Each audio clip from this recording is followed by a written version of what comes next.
Hi, let's continue with the for loops. I think for loop is the most beautiful and sometimes most useful looping structure. Especially when you learn collections, you will see the difference. Okay, for loops seems the other loops. The difference is you don't declare any counter for loops, or you don't need to use exit keyword. You select the start and the end points, and then your query iterates the numbers between the lower bound and the upper bounds. Now let's see our diagram and explain on that. First, we write our for keyword, then the counter. The counter is just a name. It's a name declared as an integer. For example, I or v counter or etc. We don't write any data type for it. It's an integer by default. We cannot reach the counter outside of the loop. We cannot assign any value to the counter. Now, then we write our in keyword. In keyword specifies that I will write a collection or a list of something. The count of this list specifies how many times we will iterate. Then we may write reverse keyword. This is optional. This keyword reverses the v counter. That means it will iterate from the last to the first. I will show that. Then we write our lower bound, which means from which number to start. Our counter's first value. Our counter starts iterating from this number. This must be a number. Then we write two dots between lower bound and the maximum limit upper bound. Upper bound is the maximum value of the counter. Our iteration finishes when the counter reaches to the upper bound. Then our loop keyword. Then our statements. Unlike the other loops, there is no counter in here or no exit in here. We specified our counter and where to finish in the beginning. We have only our business in here. Then the end loop keyword. This keyword finishes our loop logic. And our bounds cannot be null. Lower bound and upper bound does not need to be integers. They can be expressions or variables, etc. But the results must be integers at the end. If these expressions does not return integers, they are rounded to integer values. If lower bounds and upper bounds are the same, it will iterate just one time. If lower bound is greater than the upper bound, it will not iterate. When we continue with our lessons like composite data types, we will learn some other usages of for in loops. But for now, we will learn the basic usage of for loops now. Now let's make some examples for the for in loops. Let's open up our SQL developer. Okay, let's write our code now. Begin and for I in 1.3 and loop keyword. What we did in here is we declared an integer counter variable I without a data type. It's implicitly declared as integer. Then we say that my integer I will start from 1 and continue looping until it reaches to 3. It will iterate by 1 in each iteration by default. Then our loop keyword. Now we can print I to see if it increases. dbms output.putLine.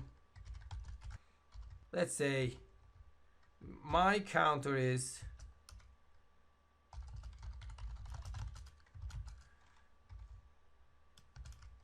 and concatenate with I variable. Then end loop and our end. Now let's write set server output again and execute that first, and let's run our code.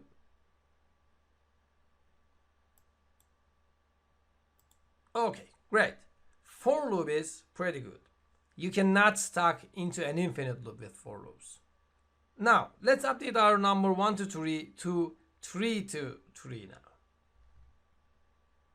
Let's clear our script and change this with 3 and execute our code.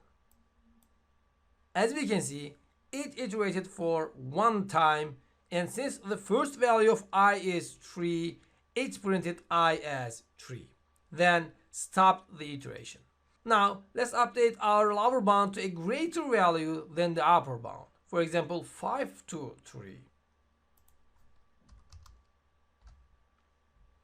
When we run that, it did not loop as it is expected. Because when upper bound is greater than lower bound, it does not iterate.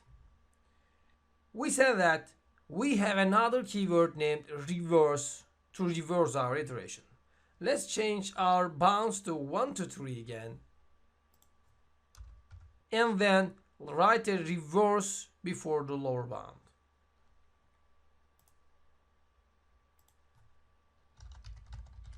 Let's run that. Perfect. This time our counter I started from the upper bound and looped decreasing towards the lower bound. Be careful, we did not change the place of lower bound and upper bound. What I mean is, if we write reverse 3.1, there won't be any iteration. Let's check it.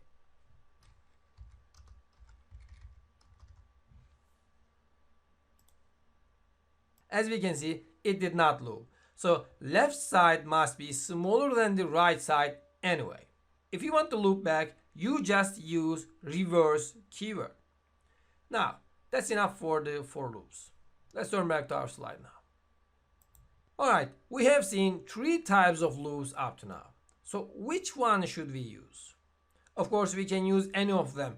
We can do our business with any in any way. No problem. But which of these will be better and when?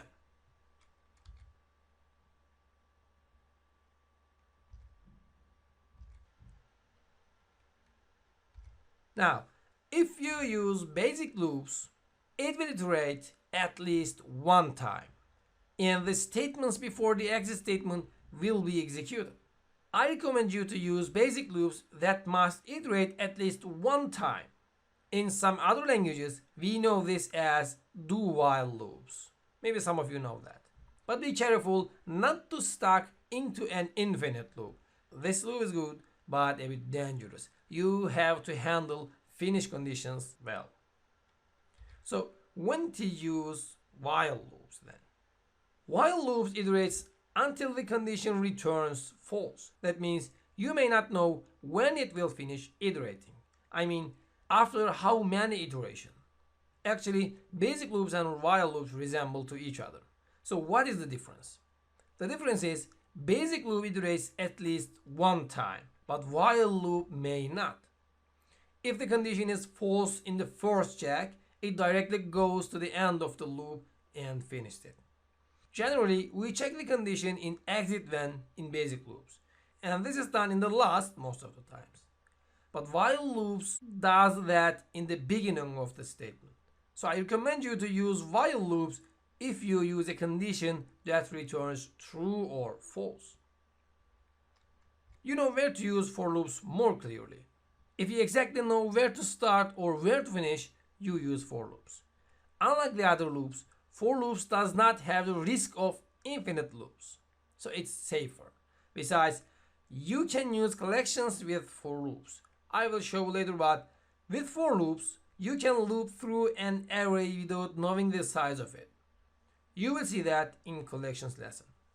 I recommend you to use for loops when you exactly know where to start and where to end.